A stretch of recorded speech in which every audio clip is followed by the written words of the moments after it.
Attention, please. We are just about ready to start our program. Please find your seats. Thank you.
Welcome back to Texas, the home of Tesla.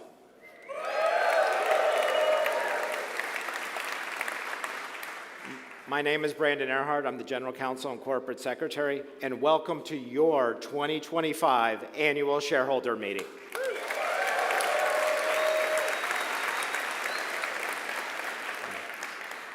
Similar to last year, this meeting will have two parts. We'll go through the 14 ballot items, and the second part, Elon Musk. Today, we will discuss business outlook and may make other forward-looking statements. Such statements or predictions are based on current expectations. Actual events or results may differ materially due to a number of risks and uncertainties that are disclosed in our SEC filings. Such forward-looking statements represent our views as of today and should not be relied on thereafter. We make no obligation to update them after today.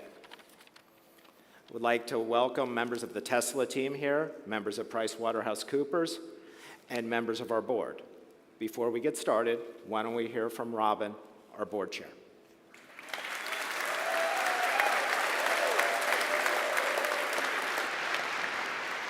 Well, good afternoon, everyone. It's wonderful to welcome you all to the 2025 Annual Shareholder Meeting. I apologise for my voice. I've been speaking to investors for the last couple of weeks, non-stop, I think. So we here at Tesla could not continue to do the impossible without you, our shareholders. Our ongoing engagement with you all makes what we do possible. And I'm thrilled at how many of you made your voices heard this year as we aspire to create more value than any other company in history. Yes.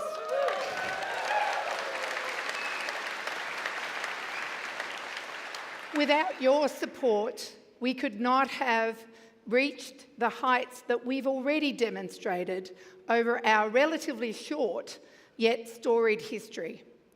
As we further expand our ambition in our quest to build a world of sustainable abundance, we are excited to continue this partnership. Tesla is at an inflection point. I think I've said that 3,000 times over the last few weeks. And this last year has been a critical one in our history. I want to take some time to review the acknowledgement and achievements by the Tesla team, of which I and my fellow directors are incredibly proud of. We continue to redefine the automotive industry across production, customer experience, and ownership. Model Y was once again the best-selling vehicle worldwide of any vehicle in 2024. And with the new Model Y released earlier this year, it's now better than ever. Our energy business continues to reach new heights, and we deployed 31 gigawatt hours in 2024, more than double what we achieved in 2023. Fabulous. I love the energy business. And we are actively investing in both of these businesses as we aim to maximise their installed base of production globally. The installed base serves as the platform for our future value, and that creation over time Tesla will achieve through services such as robotaxi and virtual power plants, powered by our real-world AI. In 2024, through the use of our products, Tesla consumers avoided releasing nearly 32 million metric tons of greenhouse gas emissions. And this is a 70% increase year over year. Our ability to avoid emissions will only accelerate from here as we displace larger volumes of fossil fuel-based alternatives and increase the utilisation of our products through AI. But emission avoidance is not only the thing that we focus on here at Tesla. Improving safety has been paramount to our mission since day one. Our vehicles consistently achieve the highest safety standards when tested across the world. And that safety is increasingly enhanced with autopilot technology. In 2024, our global fleet of vehicles experienced one crash after driving more than 6.8 million miles. That's amazing, 6.8 million miles.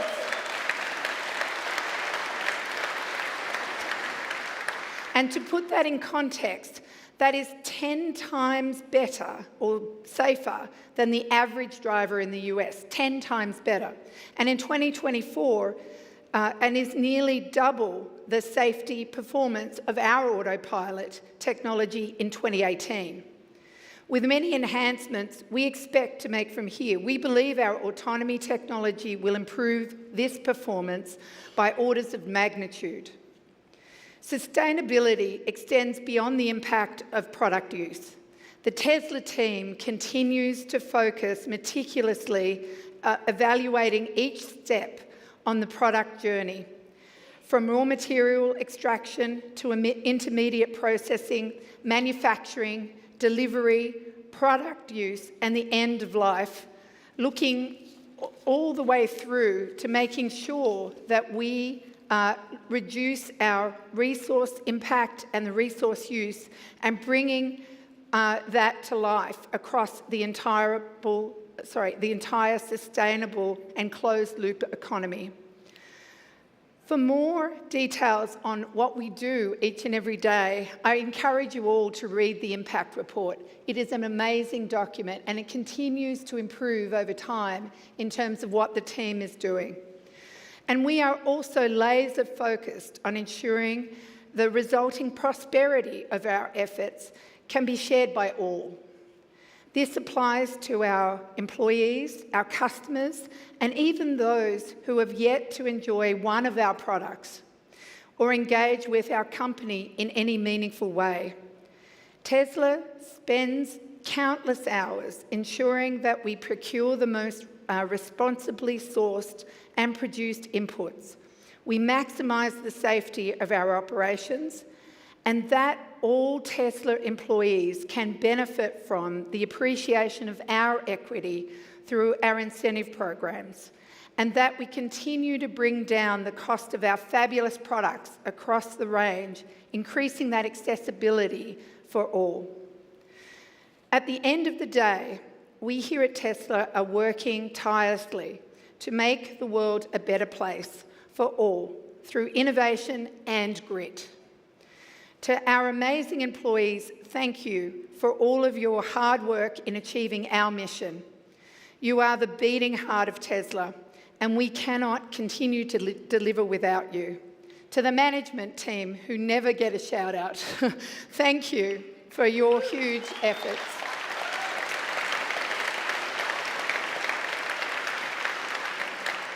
To our shareholders, all of you in the room and on the webcast globally, once again, thank you for your support.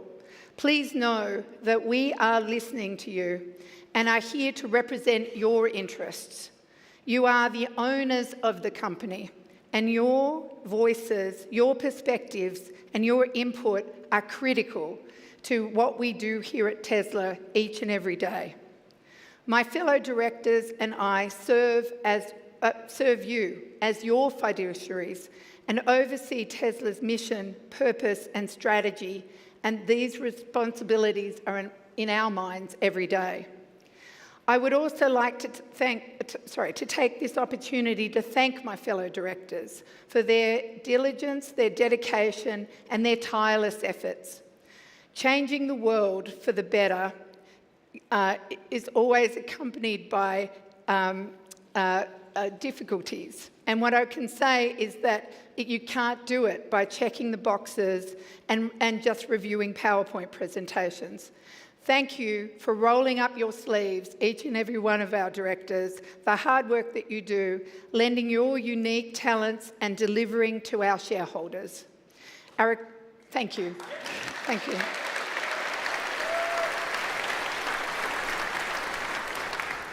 Our accomplishments have been hard-earned, and these last several years have not been without their challenges. We still have much to accomplish, and I believe that we have the right team the right technologies, the right physical infrastructure to create a world that we've only just begun to imagine. The future is bright. Thank you. Now I'm going to hand it back to Brandon. Thank you very much. Thank you.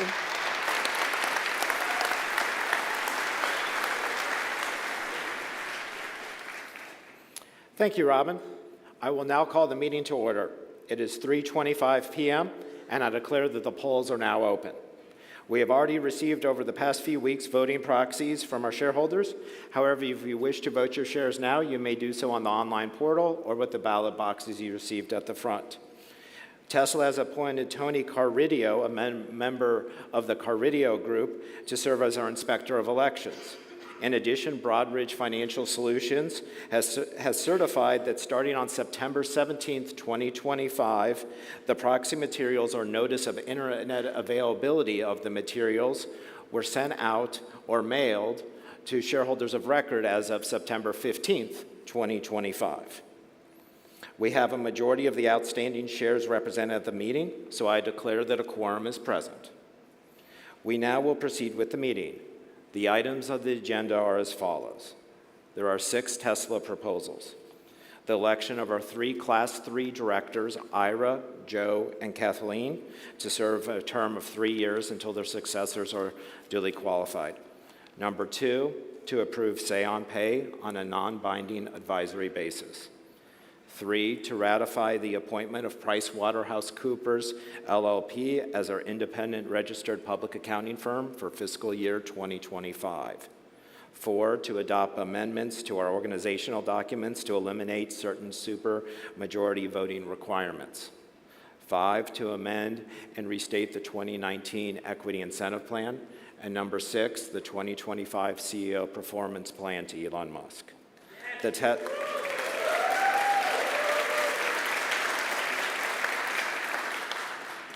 The Tesla board has recommended that all our shareholders vote for each of the director nominees and for the Tesla proposals except for the one on supermajority voting where no recommendation has been made. We also have 8 shareholder proposals that are described in our proxy statement. I'd like to remind the shareholders that Tesla's board has prepared a statement of opposition on each of them except for the one regarding XAI. Those statements are in our proxy. Now let's go through the shareholder proposals.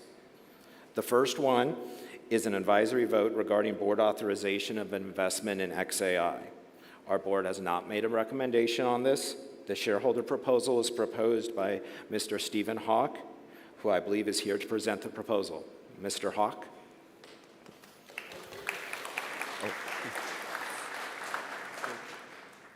Thank you so much. Good afternoon, ladies and gentlemen. Fellow shareholders, Elon, and esteemed board members, thank you for this historic opportunity. I am Stephen Hawk, shareholder since 2012. It's truly my honor to present shareholder proposal number 7. The proposal is simple. I urge the board to exercise its discretion and authorize a strategic investment in XAI in some meaningful way, sooner rather than later. This isn't just capital, it's about formalizing Tesla's role as a leader in autonomous intelligence, turning AI into our new book, not just a new chapter. Tesla has always been an AI company, revolutionizing transportation, energy, and robotics through FSD and Optimus. But as we approach the singularity during this tsunami of AI, outsourcing our brain to external providers risks misaligned goals, data vulnerabilities, and lost innovation. XAI, founded by Elon, is different. It is maximally truth-seeking, curiosity-driven, and aligned with humanity's best interests, like Tesla's mission for sustainable abundance. XAI was seeded with Tesla talent, enabling bidirectional flow for highest caliber staff attraction and retention. Integrating Grok models within our vast real-world data would further supercharge FSD for safer vehicles, empower Optimus to navigate complex worlds, and to optimize energy grids. Think vertical integration of Tesla as a neural link of AI platforms, controlling the coming Optimus army with prudent stewardship. Financially, it's a no-brainer. XAI's explosive growth could yield massive returns, strengthening our balance sheet amid EV pressures With Elon's stewardship the best for shepherding AI safely, conflicts are minimal. Board oversight ensures fairness. XAI needs Tesla more than vice versa. But together we foster human happiness, consciousness, and meaning beyond work, shifting purpose from labor to truth-seeking in a world of abundance. Shareholders, we can't be spectators. Tesla must actively participate. Let's not outsource our destiny, but rather own it and maintain power, control, and safety. I call on the board to formalize this investment relationship and on you to support it. Thank you to Elon, and special thanks to Tesla Boomer Mama, Alexandra Mertz.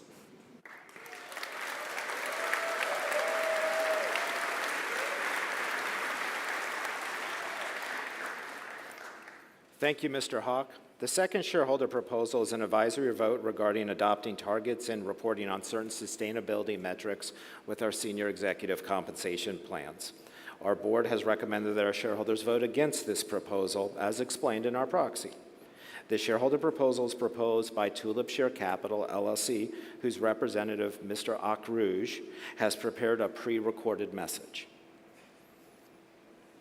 Fellow shareholders, I am Antoine Argouge, CEO of the impact fund Tulip Share, speaking in support of Proposal 8. Our proposal asks Tesla's board to take a simple but meaningful step: link a portion of the executive compensation to measurable sustainability performance. Tesla's success has always been built on bold, measurable goals: production target, market cap milestone, and innovation. But as we enter a new era of scrutiny around climate, labor, and governance issues, it's time that part of those milestones also reflect how sustainable that success is achieved. Proposal 8 is not asking to replace all the financial goals. We're asking to strengthen them. Imagine if one or two tranches of the future compensation were tied to tangible outcomes such as reduction in carbon intensity per vehicle, verified improvement in worker safety, or supply chain transparency. These are metrics that protect long-term shareholder value, reduce legal and reputational risk, and ensure Tesla's leadership is rewarded not only for scale, but for sustainable impact. Tesla's mission is to accelerate the world's transition. Linking compensation to sustainability metrics ensure that this mission lives at the very core of the leadership decision-making. This is how Tesla can continue to lead, not just in innovation, but also in responsibility. We urge shareholders to vote for this proposal and support a compensation framework that drives both performance and purpose. Thank you. Thank you, Mr. Akrouge. As a reminder, the board's response is set forth in the proxy. Our third shareholder proposal is an advisory vote regarding an audit of certain labor practices. The board has recommended against that, as set forth in our proxy. The shareholder proposal is proposed by the National Center for Public Policy Research, whose representative, Stefan Padfield, has prepared a pre-recorded message. My name is Stefan Padfield, and I am the Executive Director of the Free Enterprise Project. The Free Enterprise Project is part of the National Center for Public Policy Research, which is the proponent of Proposal 9, requesting that Tesla conduct and report on a child labor audit. Let me begin by emphasizing that we are strong supporters of free enterprise, innovation, and shareholder value. We recognize Tesla's extraordinary contributions to the electric vehicle market. Our proposal is not anti-Tesla. It is pro-transparency and pro-shareholder. Proposal 9 asks for something very simple and reasonable: a verified accounting of whether and to what extent child labor is implicated in Tesla's supply chain. Tesla's opposition statement relies on policies, but policies are not the same as proof. A quote-unquote zero-tolerance policy is commendable, but without independent verification, it is only a promise, not evidence. The U.S. Department of Labor continues to list cobalt mining in the Democratic Republic of Congo among the sectors with the worst forms of child labor. A 2023 white paper on the financial and material impacts of child labor, authored by Hayes, identifies Tesla as a case study in the ongoing risks that cobalt and other mineral sourcing pose to automakers. And while Tesla's own 2024 impact report notes that the company invested more human and legal resources than ever before to combat forced and child labor, it provides no metrics showing whether those investments are working. Shareholders deserve data, not just assurances. We are asking Tesla to back its admirable words with verifiable results through a third-party audit or a transparent report. This is not just a moral question, it's a governance and risk management issue. Reputational, legal, and operational risks can directly affect shareholder value. So too can the risk that enthusiasm for electric vehicles undermines proper accounting of the often hidden cost that child labor may be embedded deep in EV supply chains. If Tesla is truly the industry leader it claims to be, it should also lead in transparency. We all know that proxy vote counts can be distorted by a plethora of conflicts of interest. Accordingly, we urge Tesla's board to see this proposal not as an attack, but as an opportunity to properly account for the costs and benefits of Tesla's mission, regardless of the final vote. If you have not done so already, please vote for Proposal 9. Thank you. Thank you, Mr. Padfield. As a reminder, the board's response is set forth in the proxy. Our fourth shareholder proposal is a vote to amend the bylaws to repeal a derivative suit ownership threshold. Our board has recommended against, as set forth in the proxy. The shareholder proposal is proposed by the Comptroller of the State of New York as the lead filer, whose representative, Thomas D. Napoli, has proposed a pre-recorded message. This is Thomas DiNapoli, New York State Comptroller. As trustee of the New York State Common Retirement Fund, owner of more than 3.3 million shares, we urge shareholders of Tesla to vote for Proposal 10 to amend the bylaws to repeal the 3% derivative suit ownership threshold. We filed a proposal, along with New York City Comptroller Brad Lander, to restore one of the most fundamental investor rights, the right of shareholders to hold directors and officers legally accountable when they breach their fiduciary duties. When Tesla asked investors last year to approve its move from Delaware to Texas, the board assured us that shareholder protections were similar in both states. Yet within months, Tesla's board engaged in a bait-and-switch scheme and immediately turned its back on its investors by amending its bylaws to reduce shareholder rights as soon as Texas offered an opportunity to do so. The new bylaw allowed Tesla to block nearly every investor from bringing a derivative suit unless they hold 3% of the company's stock, currently about $30 billion in Tesla shares. That threshold leaves only Elon Musk and a handful of giant Wall Street funds with any legal standing to act on their own. It effectively makes the board immune from accountability. Tesla claims this rule is meant to discourage frivolous lawsuits, but courts already have tools to dismiss meritless cases. This bylaw doesn't stop abuse, it stops proper oversight. And it tells shareholders that the board no longer wants to be answerable to them. Our proposal simply seeks to repeal that bylaw and restore accountability. It ensures that if directors violate their duties, all investors still have a path to protect the company's long-term value. Unfortunately, this attack on shareholder rights is part of a larger pattern at Tesla. We see a board that lacks true independence. The board has allowed our CEO to divide his attention among multiple outside ventures and then offered a pay proposal that could hand him a $1 trillion windfall and even more unchecked power.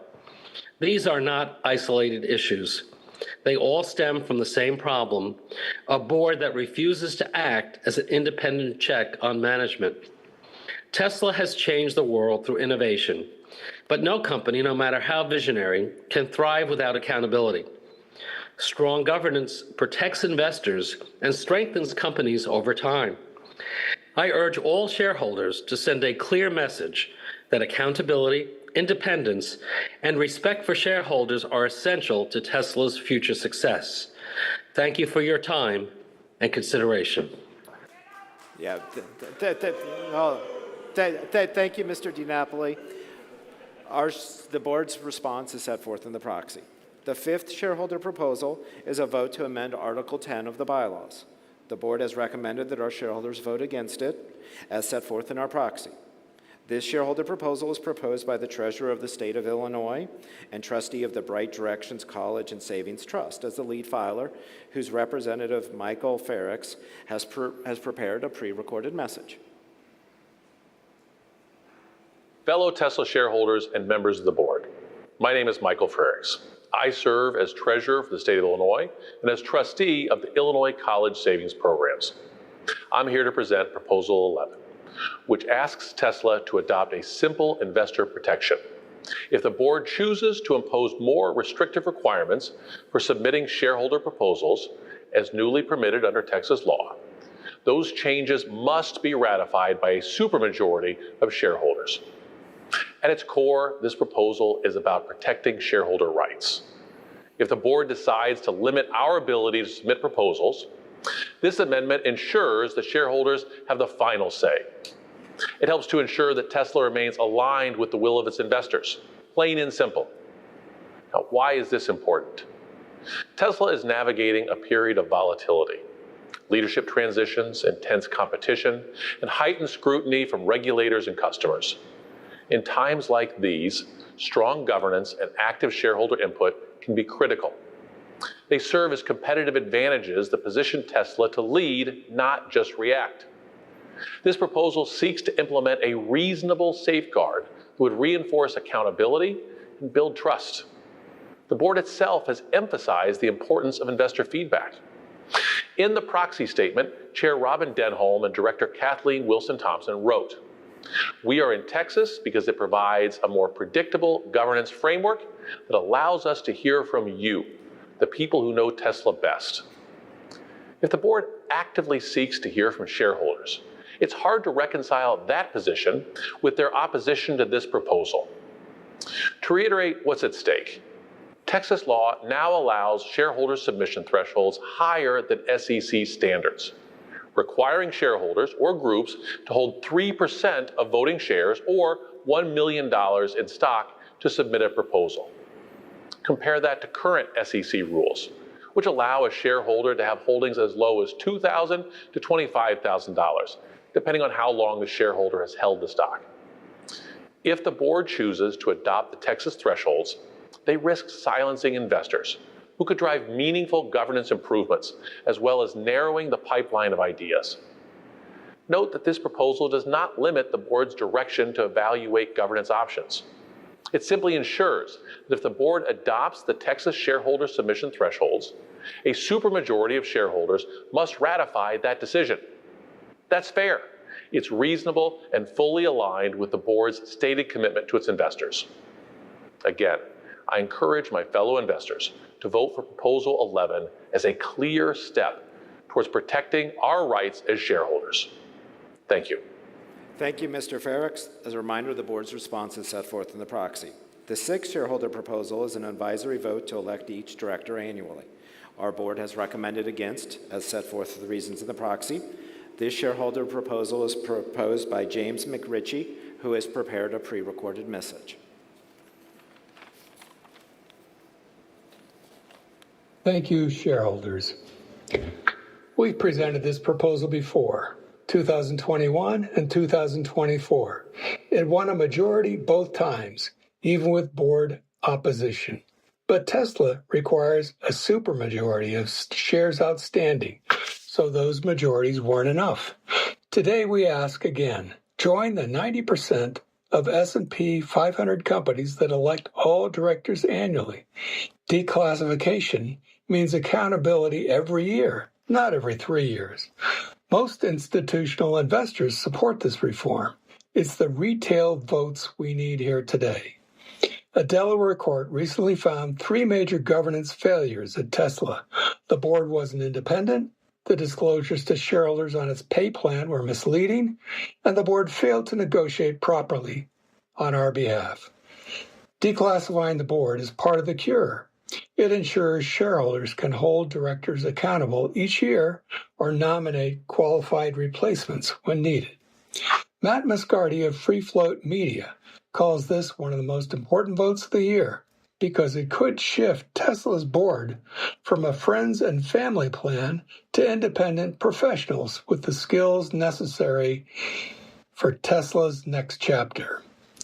We're also endorsed by Nell Minow, co-founder of Value Edge Advisors, and ISS, one of the most respected proxy advisors. John Chevedden's related proposal, number 13, calls for simple majority voting. We'll need that reform too for this proposal to succeed.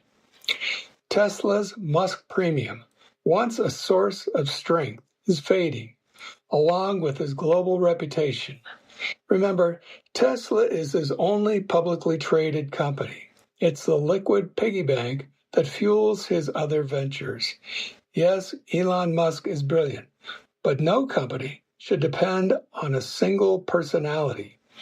Either he stays long enough to keep using your capital elsewhere, or he moves on when the tap runs dry. Either way, shareholders must prepare for Tesla's future, a democratic, professional company led by a capable, independent board. Let's build Tesla to attract customers, employees, and investors who all contribute to its innovations. Vote for proposal number 4, declassify the board. Vote for proposal number 13, eliminate supermajority requirements. Together, let's restore accountability, independence, and trust at Tesla. Vote now before the polls close. Your vote can make a real difference in Tesla's future and your future as well. Thank you. Thank you, Mr. McRitchie. As a reminder, the board's response was contained in the proxy. Our 7th shareholder proposal is an advisory vote regarding a proposal to 154% at last year's meeting. Our board has recommended against for the reasons set forth in the proxy. This shareholder proposal is proposed by John Chevedden, who is on the line to present this proposal. Mr. Chevedden.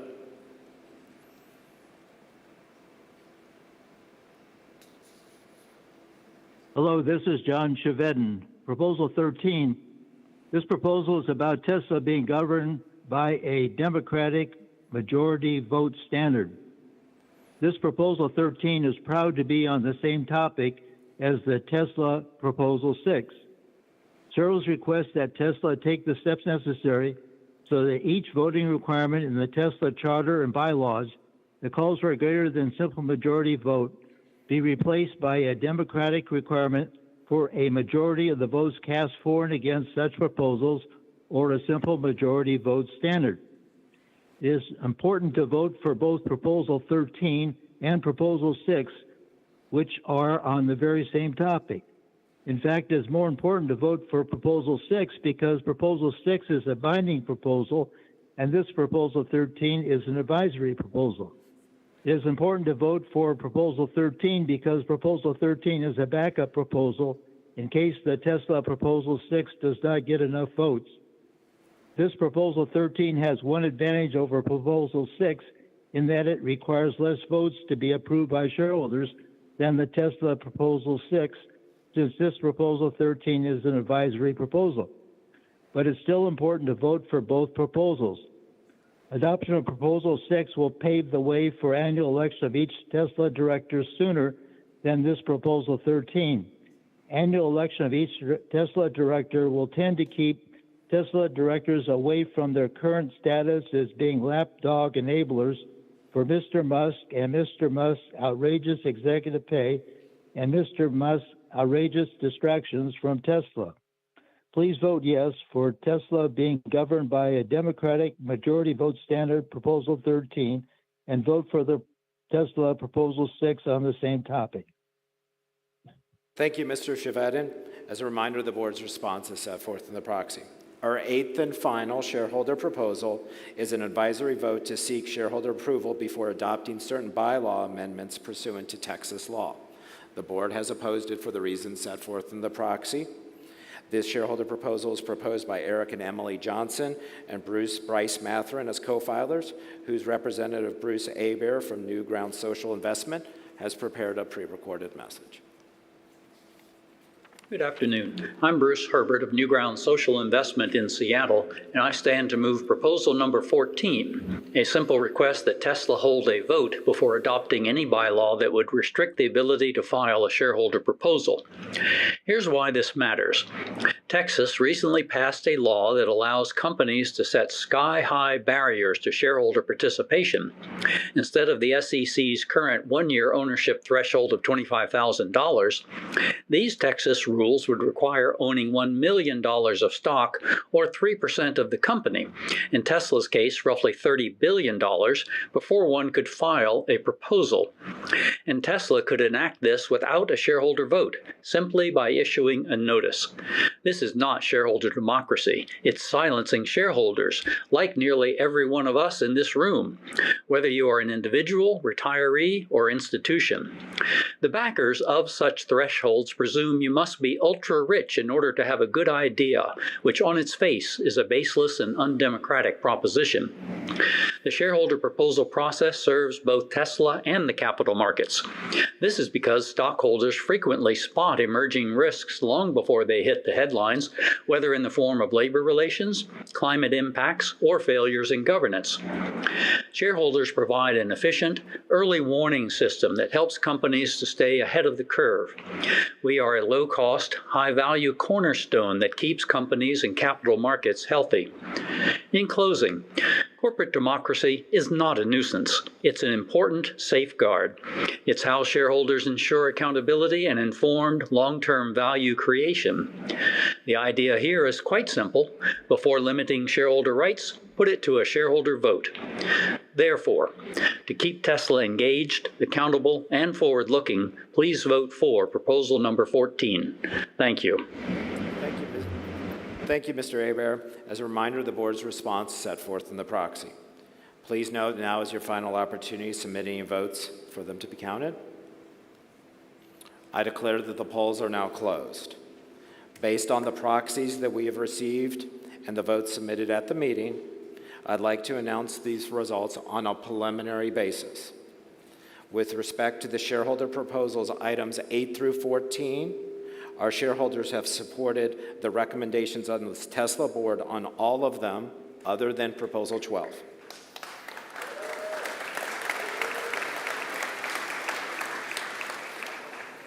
With respect to Proposal 7 regarding XAI, while we have received more votes in favor than we did in against, there were a significant number of abstentions. Since this is an advisory vote, the board will examine the next steps in light of this level of shareholder support. Now, moving on to the Tesla proposals. First, on the proposal to adopt amendments to our organizational documents to eliminate certain supermajority voting requirements, our shareholders have not approved. Second, on the Say on Pay advisory vote, our shareholders have approved.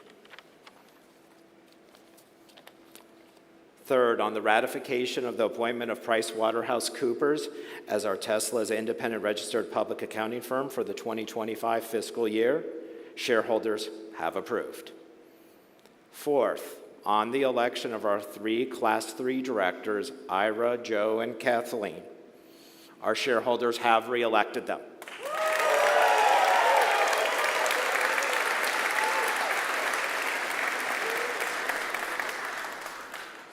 Fifth, on the amended and restated 2019 Equity Incentive Plan, our shareholders have approved.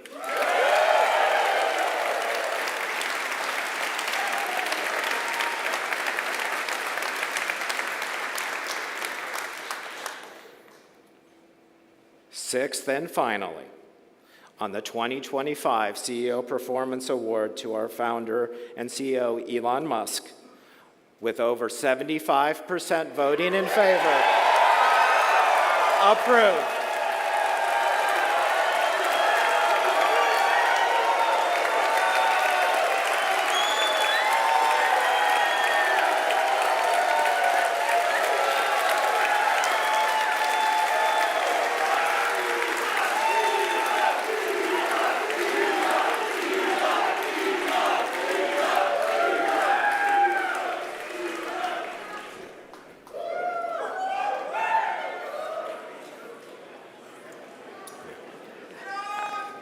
I declare this meeting is now closed.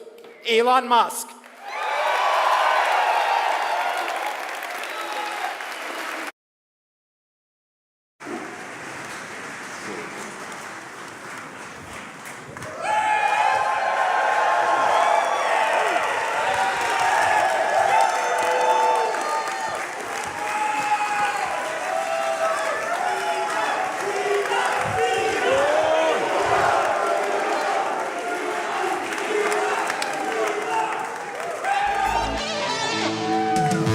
Welcome.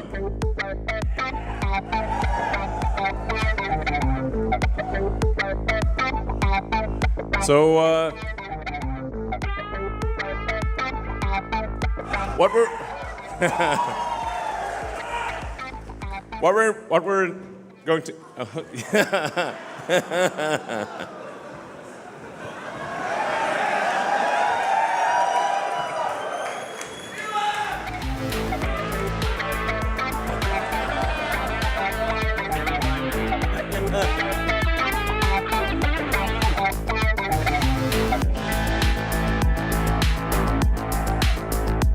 Those bots are just dancing. There are no wires.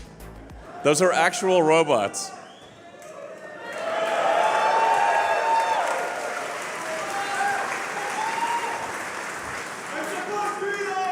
Thanks, guys. First of all, I'd like to just give a heartfelt thanks to everyone who supported the shareholder votes. I super appreciate it. Thank you, everyone. I'd like to thank the Tesla board for their immense support. We have a fantastic board, fantastic group of shareholders. Thank you all. And what we're about to embark upon is not merely a new chapter of the future of Tesla, but a whole new book. And I'm going to talk about that. So this really is going to be quite the story. And Optimus is a fundamental part of that. The sheer scale of Optimus, I mean, I'm going to say a bunch of things that probably I shouldn't say, you know, but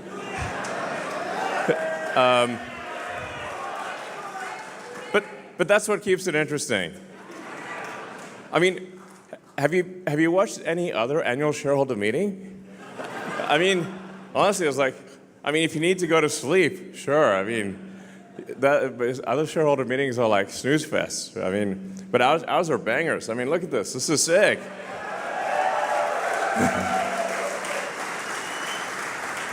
We got like the cyberpunk nightclub here with real robots just standing there and milling around and dancing. And around our engineering headquarters in Palo Alto, the robots are just walking around the office 24/7 with no one minding them. And then they go charge themselves. And so the scale of Optimus, like I said, that's really going to be something else. I think it's going to be the biggest product of all time by far. Yeah. So, like bigger than cell phones, bigger than anything. I guess the way to think about it is that every human on Earth is going to want to have their own personal R2-D2 C-3PO. So who wouldn't? But actually, Optimus will be even better than them. R2-D2, it's kind of would beep at you, and it's kind of hard to figure out what he's talking about. You need C-3PO to translate. But Optimus is going to be, everyone's going to want one. I think in terms of industry providing products and services, I think it's probably, 3 to 5 robots in industry for every, one that's a personal robot. I think there could be tens of billions of Optimus robots out there.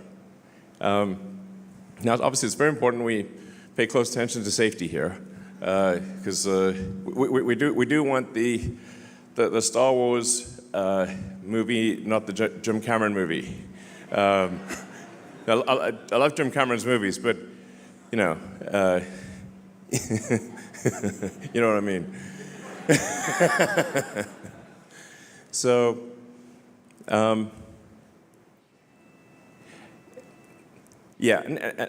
So we're gonna launch on the fastest production ramp of any product, of any large complex manufactured product ever. And starting with building a 1 million unit production line in Fremont. And that's line one. And then a 10 million unit per year production line here on the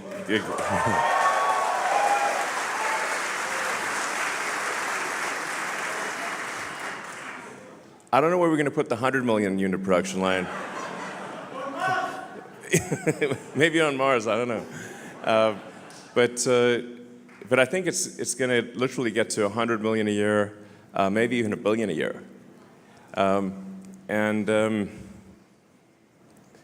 People often talk about like eliminating poverty, giving everyone amazing medical care. Well, there's actually only one way to do that, and that's with the Optimus robot. With humanoid robots, you can actually give everyone amazing medical care. In terms of Optimus will be more precise. Optimus will ultimately be better than the best human surgeon, with a level of precision that isn't possible, that is beyond human. So I think that's a pretty wild concept to say, okay, if people have always talked about eliminating poverty, but actually Optimus will actually eliminate poverty. Optimus will actually give people incredible medical care.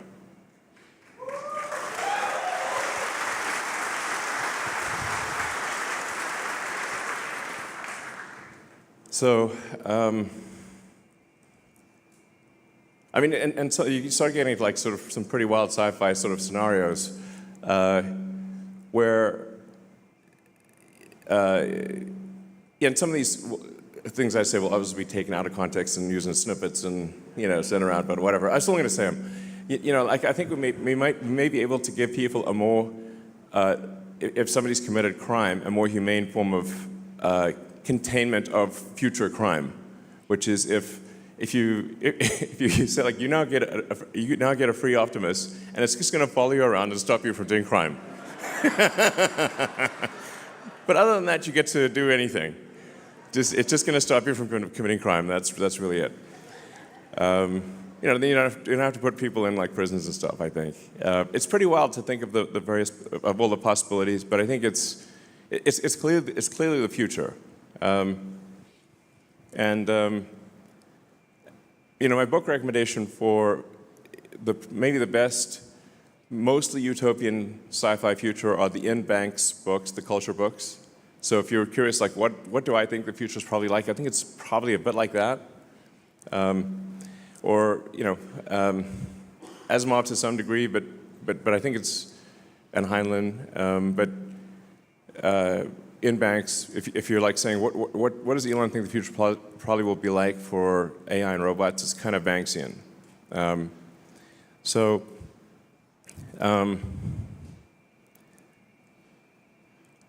Now, and things do get kind of wild from an economic standpoint. Because at a certain point, with AI and robotics, you can actually increase the global economy by a factor of 10 or maybe 100. There's not like an obvious limit.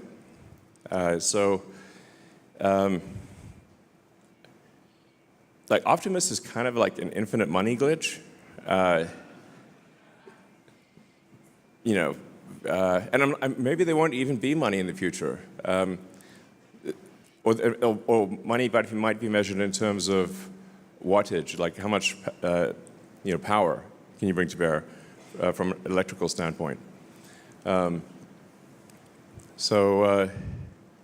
guess what I'm saying is hang on to your Tesla stock. Yeah.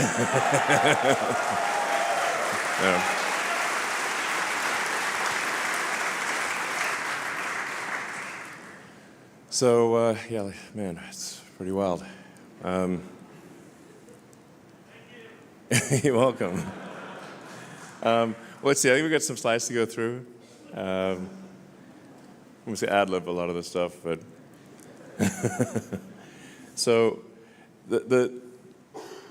when we started Tesla, the goal was to accelerate the advent of sustainable energy, and that's what we've done. I think Tesla has really led the way with electric vehicles, with battery packs, with a lot of solar, and many other companies have then followed our lead and done that. And electric cars, which used to be non-existent, are now prevalent. And the Model Y, for example, is the #1 selling car of any kind on Earth.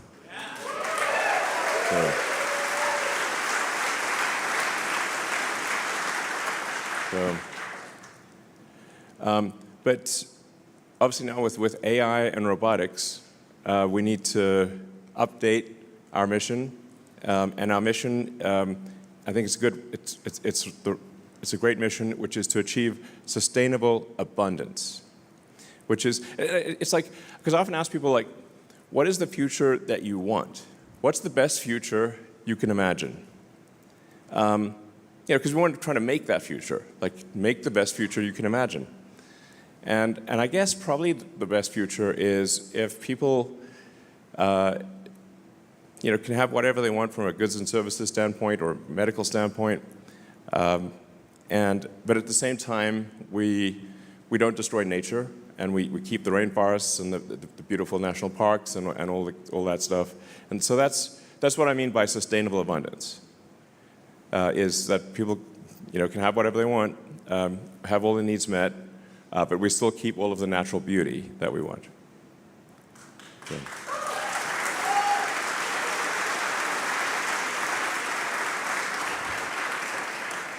I mean, if somebody can think of a better future, I'm all ears. But I think that's probably the best way to go. So yeah. Let's see. So. Yeah, as you know, every Tesla is designed to be autonomous. So it's sometimes difficult to explain to people if they've not. In fact, I'm sure you've all encountered this, where you try to tell people that the Tesla can drive itself, and they think you're crazy or something. I mean, especially apart from the Cybertruck, our cars look pretty normal. I mean, they're good-looking cars, but they don't look super. They look normal. But I guess it's kind of like having a cat, and the cat's just sitting. Let's say you've got a cat and it's like just sitting there on the couch, and you try to tell people that the cat can actually, it's actually Puss in Boots, and it can actually put on boots and a hat and swashbuckle and sing and dance, and people are like, no way, man, that's a cat. Until the cat does all those things. And you're like, damn, what the? We've got, millions of Tesla cars out there that are kind of like Puss in Boots. They're intelligent, but people don't know that they're intelligent. They look like normal cars, but actually they're super smart and can drive themselves. So I think that's probably the single biggest thing we need to do is to educate potential customers that you can either have a cat that's like normal cat, or you can have Puss in Boots, and Puss in Boots is very cool.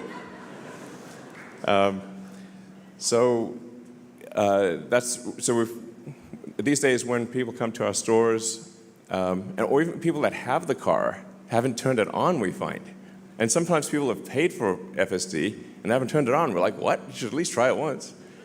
And so now the sales team. The service team will actually sit with customers and say, look, let us show you how it works and how easy it is. And then once they've tried it for even just a few days, they can't live without it. And now with version 14, we're actually getting to the point where we almost feel comfortable allowing people to text and drive, which is kind of the killer app. Because that's really what people want to do. And do. Actually, right now the versions, the car's a little strict about keeping your eyes on the road, but I'm confident that in the next month or two, we're going to look closely at the safety statistics, but we will allow you to. Text and drive, essentially. Yeah.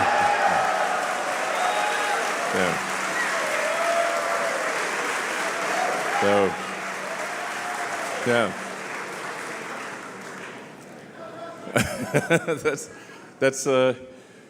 it's certainly better than the current situation, which often people will actually turn off FSD to text, then turn it back on, which is less safe. So yeah, that's probably the single biggest thing is just get people aware of FSD. And then obviously we need to get it approved in Europe. So we certainly appreciate the support of our customers in Europe pushing the regulators to approve FSD, because you can't even get even just normal supervised FSD is not allowed in Europe currently, which doesn't make any sense. And I've had these like crazy conversations with the regulators that seem like a Franz Kafka novel, where I'm like, well, look, we have billions of kilometers of data that shows that FSD increases safety. And they're like, well, we have to have all these committee meetings. I'm like, yeah, but people's lives are at stake here. So definitely a pressure from our customers in Europe to push the regulators to approve would be appreciated.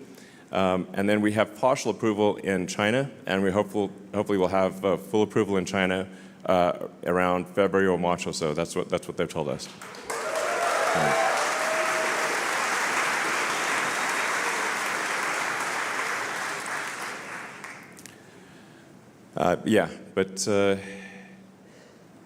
The fact that every Tesla car is capable of full self-driving, every car we build and have built for the last several years is capable of full self-driving is pretty wild, and most people don't know that. So, and then we've got the first car that is specifically built for unsupervised full self-driving to be a robotaxi. It's called a cybercab. It doesn't even have pedals or a steering wheel. Yeah. So there's no side view mirrors. There's no So it's very much optimized for the lowest cost per mile in an autonomous mode. And that production is happening right here in this factory, and we'll be starting production in April next year.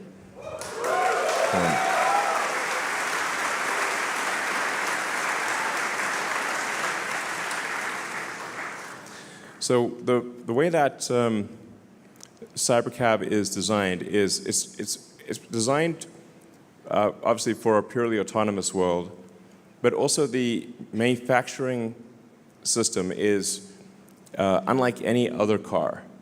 The manufacturing system of the Cybercab, it's closer to a high volume consumer electronics device than it is a car manufacturing line. So the net result is that I think we should be able to achieve, I think ultimately less than a 10-second cycle time, basically a unit every 10 seconds. Maybe ultimately take a few years to get there, but it's theoretically possible to get to a 5-second production time. And so what that would mean is you could get on a line that would normally produce, say, 500,000 cars a year at a 1-minute cycle time, like Model Y, this would be maybe as much as 2 or 3 million. Maybe ultimately, it's theoretically possible to achieve a 5 million unit production line if you can get to the 5-second cycle time. So.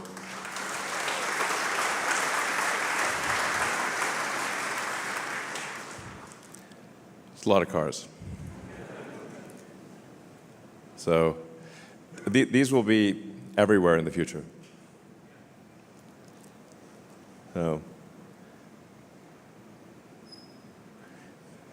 and we wanted to look futuristic, so it changes the look of the roads. So now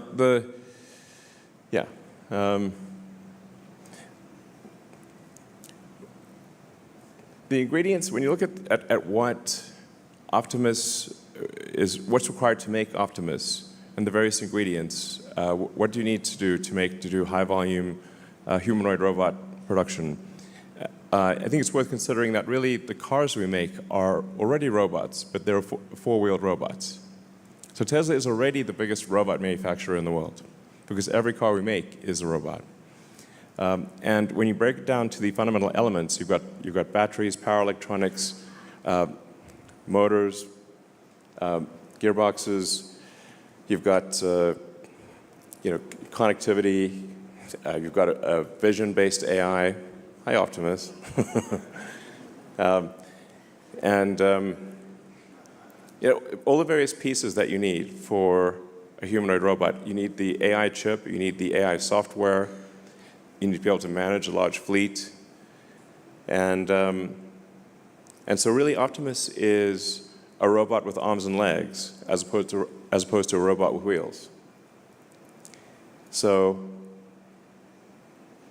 Tesla's ideally suited, I think, to succeed in this arena. You will see certainly many companies showing demonstration robots. There's really three things that are super difficult about robots. One is the engineering of the forearm and hand, because the human hand is an incredible thing, actually. It's super dexterous. So engineering the hand really well, the real-world AI, and then volume manufacturing. Those are generally the things that are missing. One or more of those things are missing from other companies. So Tesla is the only one that has all three of those. Yeah. So, yeah.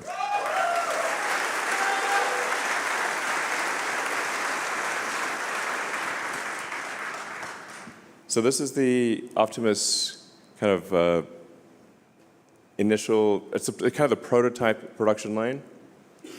The high volume production line will be very automated, obviously, but this is really the production line that we use to make the prototypes. So you can get a sort of rough sense for what it takes to build the robot.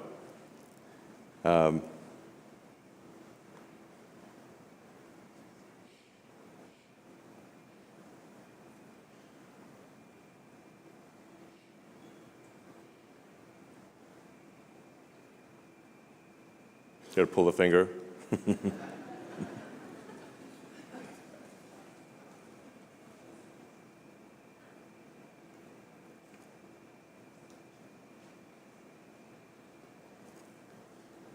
And then, as I've said before, I think once we reach about 1 million units per year of sustained production or in excess of that, I think probably the cost of production is around $20,000 in current year dollars.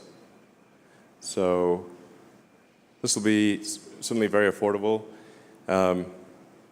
And yeah, like I said, I think Optimus will ultimately increase the size of the economy probably by a factor of 10 or more.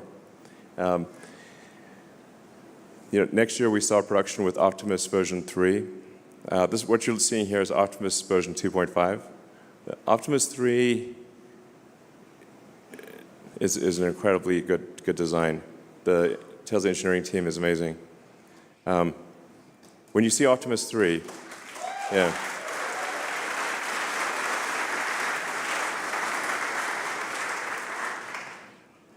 It will seem as though that there's someone like a person in a robot outfit, which is how we started with Optimus. It really is going to be something special. And then Optimus 4,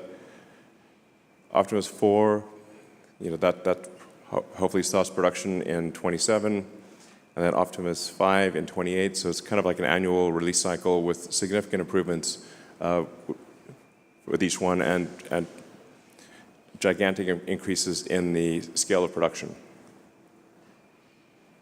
So, yeah, sustainable abundance via AI and robotics. That's the future we're headed for.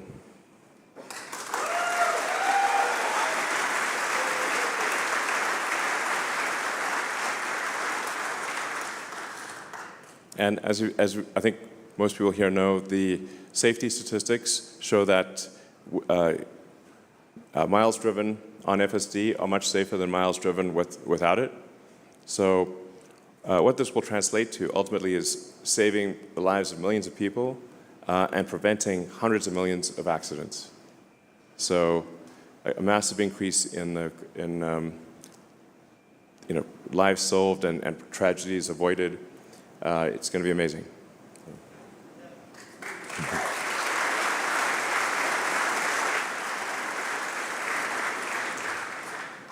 And how many people here have tried 14.1? Okay. All right, cool. Yeah, you can see even with the point releases, it's getting quite a bit better. It should be pretty smooth at this point. But really, 14.2 is, there are major changes with 14.2 and then 14.3. I think by 14.3 is when we'll really be at the point where you can just pretty much fall asleep and wake up at your destination. So.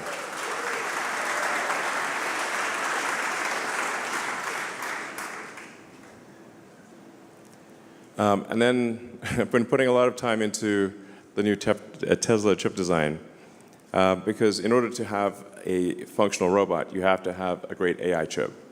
And it needs to be an inexpensive chip, and it needs to be very power efficient.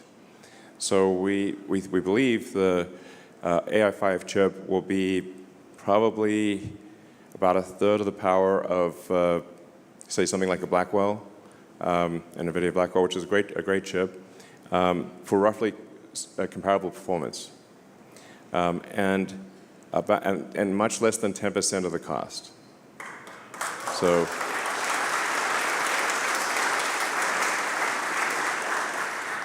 this is a chip that is very much optimized for the Tesla AI software stack. So it's not meant to be a general purpose chip, it's meant to be an amazing chip for the Tesla AI software. I mean, a couple things that I think like how is Tesla able to achieve such an improvement? I think it is because we are specialized. We're not trying to, NVIDIA has to serve the superset of all past and future customers. So all of their requirements, all of the software that they've written has to work, which is a very difficult problem. Whereas we just need to make it work for our software. And so we were able to simplify the chip dramatically. And then we also, I think we're unique in this, but like we have an integer-based system. And integer operations are fundamentally more efficient than floating point operations. So we can do floating point, but the vast majority of our inference is done in integer, which is, if you're familiar with sort of logic gates, like the simplicity of integer, and integer is much more power efficient, much more silicon efficient, but you actually have to train for integer inference, which everyone else is training for floating point. That's kind of like a niche technical detail, but it's actually very important. So yeah, this is going to be a great chip. So this chip will be made in basically in 4 places: TSMC Taiwan, Samsung Korea, TSMC Arizona, and TSMC Texas.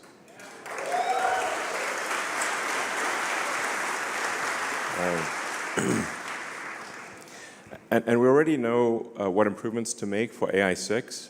So I'm hopeful that we can, within less than a year of AI5 starting production, we can actually transition in the same fab to AI6 and double all of the performance metrics. So I'm super hardcore on chips right now, as you may be able to tell. I have chips on the brain. I dream about chips, literally.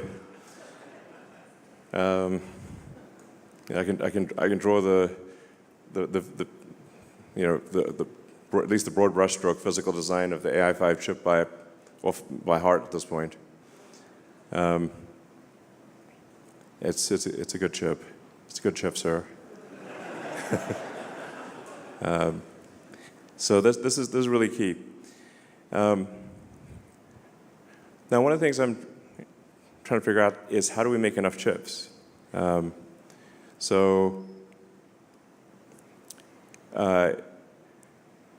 a lot of respect for the Tesla partners, TSMC and Samsung. Maybe we'll do something with Intel. We haven't signed any deal, but it's probably worth having discussions with Intel. But even when we extrapolate the best case scenario for chip production from our suppliers, it's still not enough. So I think we may have to do a Tesla terafab. So it's like Giga, but way bigger. I can't see any other way to get to the volume of chips that we're looking for. So I think we're probably going to have to build a gigantic chip fab. Yeah.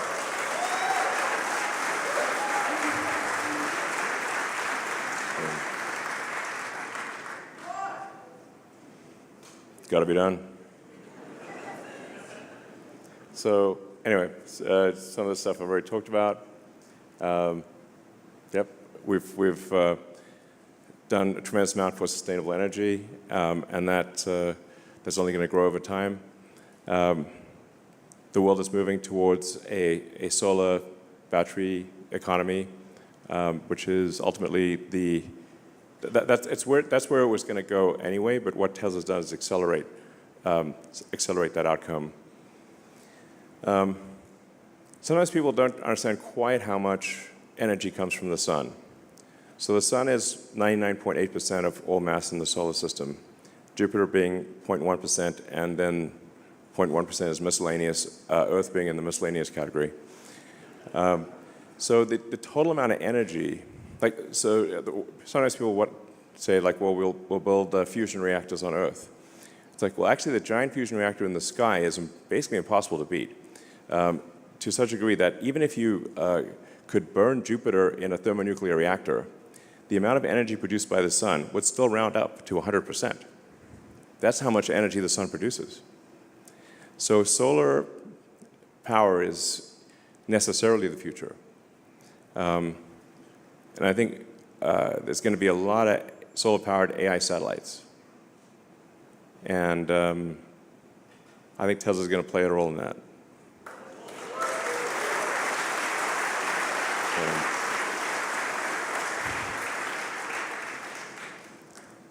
We've obviously refreshed the product line, so S3XY. If people haven't tried the Model S, 3X or Y, or the Cybertruck, I recommend at least getting a test drive or a test ride, as the case may be. Try out the full self-driving, and I think you'll be blown away. So those who do not, if you might be listening and don't have a Tesla, you should try one.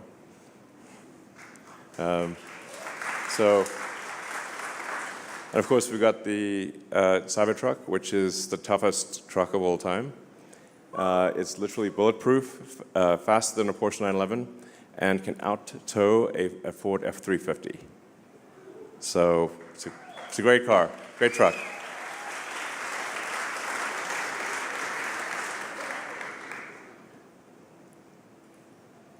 And then starting next year, we manufacture the Tesla Semi. So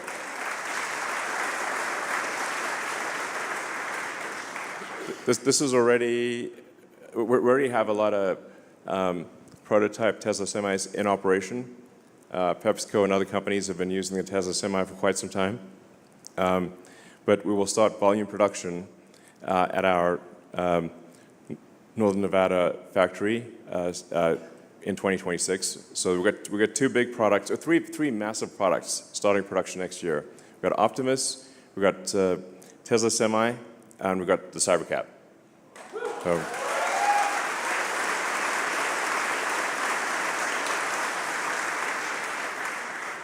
and then battery packs. So if you look at total U.S. power generation capability, it's roughly a terawatt. But the average power usage is less than half a terawatt. And that's because there are big differences in power usage between day and night. So the daily and seasonal variations in power consumption mean that the United States, and really every country, is only producing about half as much electrical energy as it could. Because without batteries, there's no effective way to buffer the energy. So what batteries actually enable is, even if you don't build any incremental power plants, you could double the energy output of the United States just with batteries. This is a super big deal. And in fact, I think that's really where most of the incremental energy production in the United States is going to come from. It's literally batteries. So a bigger deal than it may seem.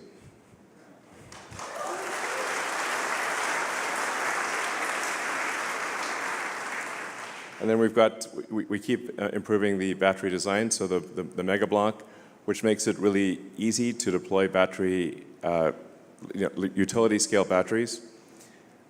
So we've just simplified and brought more of the components to be internal to the batteries, so you can just show up and drop off a battery and it works. And then hopefully over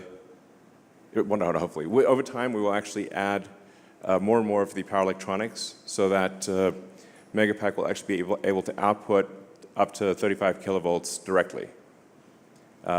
So you won't need a substation, is what I'm saying. You can just literally drop it off, kind of like the way that a power wall, you just connect it to the house, the utility wires go on one side and the other side goes to the house mains, and that's it. So we want to get Megapack to the point where you just literally take the utility wires and you plug them in, and it just works. So.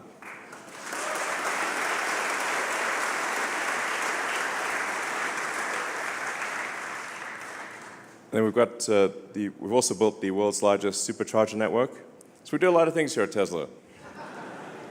That's the biggest supercharger network in the world by far. And ultimately, you'll be able to go anywhere on Earth using a Tesla supercharger. And it's pretty close to anywhere on Earth, but it's going to be ultimately just anywhere. It'll just work anywhere. So the supercharger team has done great work expanding that and improving the efficiency of the supercharger network. And in North America, they did such a good job that the other car companies basically said, well, they'll just use the Tesla supercharger network. I'm like, okay, sounds good to us.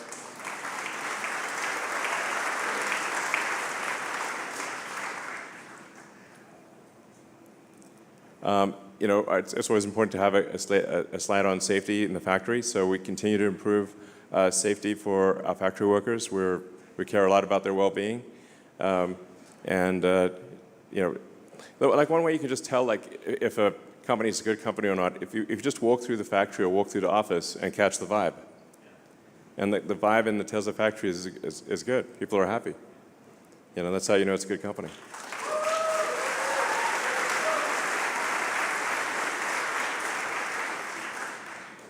We've also put a lot of investment into raw materials. So we've built in South Texas and Corpus Christi the biggest lithium refinery outside of China, I believe. So it's starting off with 50 gigawatt hours of lithium, and we'll expand from there. So this is very, very important to have, in a worst case scenario, that we have the ingredients necessary to make a battery. Very important. And then we've got here on this site the cathode factory, which is just the sort of giant building about a half mile that way. And we're just making sure that we, from a supply chain standpoint, are resilient against any potential geopolitical challenges.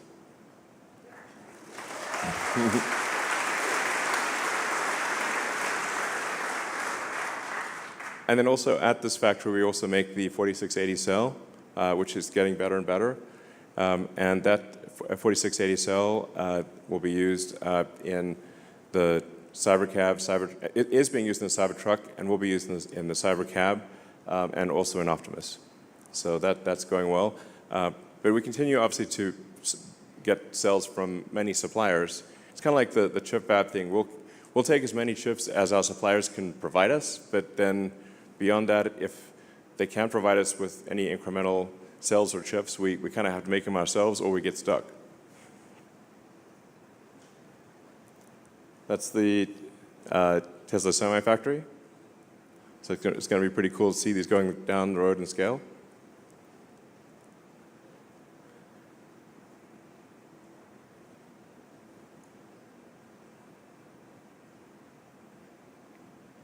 Yeah, so that's the basic plan. Sustainable abundance for all.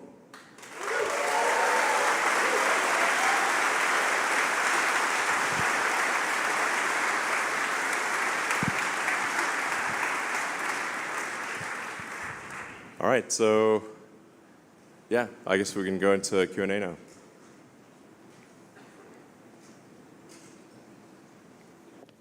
Maybe at the next annual shareholder meeting, we'll have Optimus take some of the questions. That'd be cool.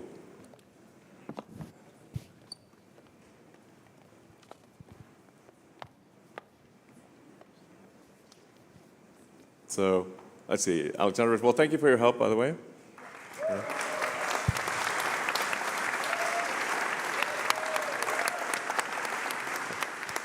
Yeah, please go ahead. Thank you. Is that a mic? Is it? No, let me hold it. It's okay. Well, what a year's been, right? I mean, just a year ago, President Trump got elected on the same day. These 12 months have been a heck of 12 months. Thank you to the board, because I think they had to weather quite some storms with institutional investors. And obviously, thank you to you. And we stand with you. I think we showed it, and we will show it everywhere.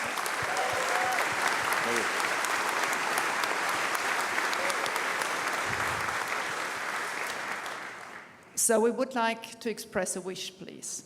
This is a nice venue. We love coming to the factory, and I think it's actually great we're doing this at the factory. But there are thousands of retail investors who are crying because they cannot. They come to me. I love playing the mama, but I now give it to you. Please organize a bigger venue. We're bigger than Berkshire, and we will do better than Berkshire. Okay, sure. And we can pay to make it happen. Yeah. Actually, Tesla will be way, way, way bigger than Berkshire long term. It's going to be kind of nutty. All right, we'll do the next one. Maybe we'll do it in the, maybe the downtown arena or the soccer stadium or something like that. And get your security check. We want to make sure that you're safe. What if I just bob and weave? But, we want a party, and if you can bring the other Elon companies there as well, investors would really appreciate it. All right, sounds good. So thank you very much for listening to that. All right.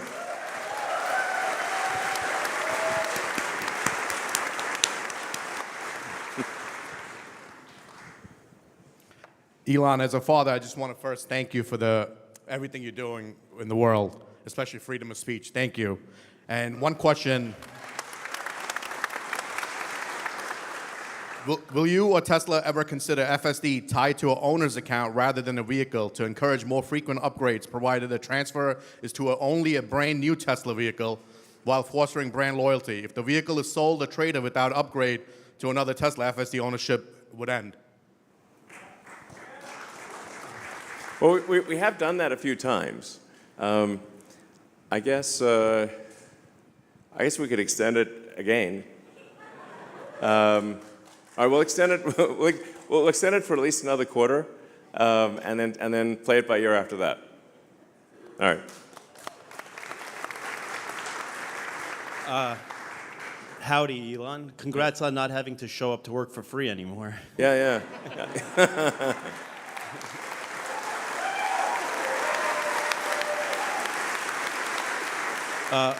We now have over a $40 billion war chest. We're cash flow positive and will remain that. We know how you feel about fiat already. Is it time to take a look at Bitcoin? What's your belief on that? Also, you've hinted towards that there's a wheelchair accessible model in the works. Were you referring to the Robovin? And if so, can we please speed up production to help the least fortunate? Sure. Obviously we need a vehicle that's big enough to fit a wheelchair, if it's wheelchair accessible. So I think that is the Robovan or Robus or whatever we call it. I mean, it's not like we're slowing down because we want to slow down. It's like we're spinning like a zillion plates here. But I do think it would be very cool because I think aesthetically as well, it just would change the look of the roads and make it feel like the future. So it won't be long before we make that. But since we do have Optimus, we've got Cybercab, Optimus, and Semi all next year. We'll probably have to be maybe the year that a couple years from now or something like that. But we certainly will make a wheelchair accessible vehicle. Thanks.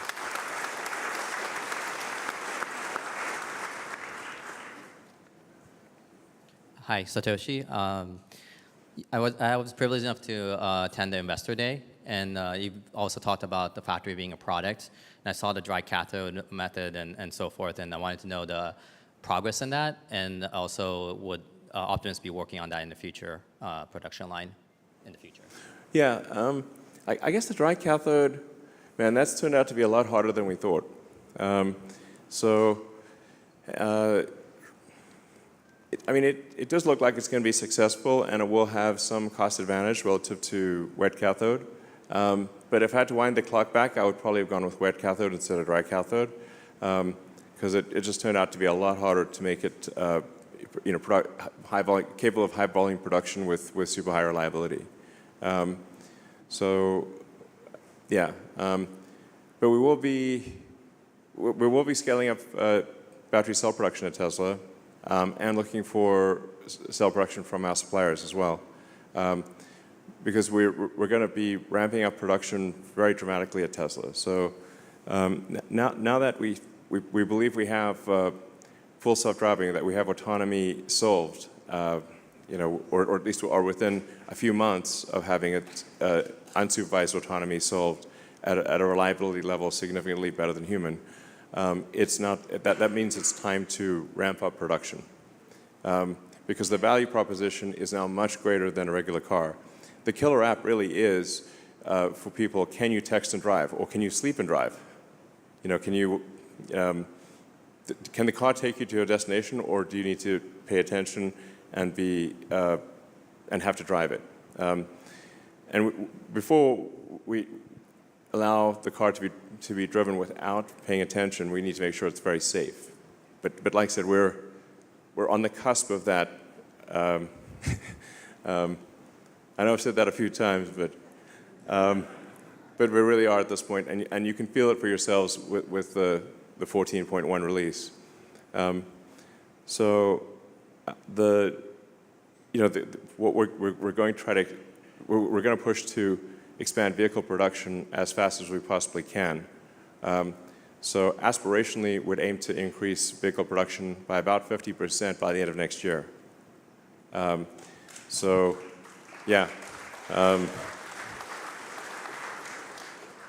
it's very hard to increase production, but that's roughly, I don't know, maybe we get to, I'm just guessing, at an exit rate by the end of next year of around 2.6, 2.7 million vehicles, annualized production, and then aim to get to maybe 4 million by the annualized rate by the end of 27, and then maybe 5 million by the end of 28. Those are our aspirational goals. So this is a gigantic increase in output, which means that the entire supply chain has to move in unison with that increase in volume. The nature of producing a large complex product is that it moves as fast as the least lucky, dumbest element in the entire system, and there's 10,000 plus items. But this, like I said, this really is it's not just a new chapter for Tesla, it's a new book. And that new book is massively increasing vehicle production, and ramping up Optimus production faster than anything's ever been ramped up before in history. So.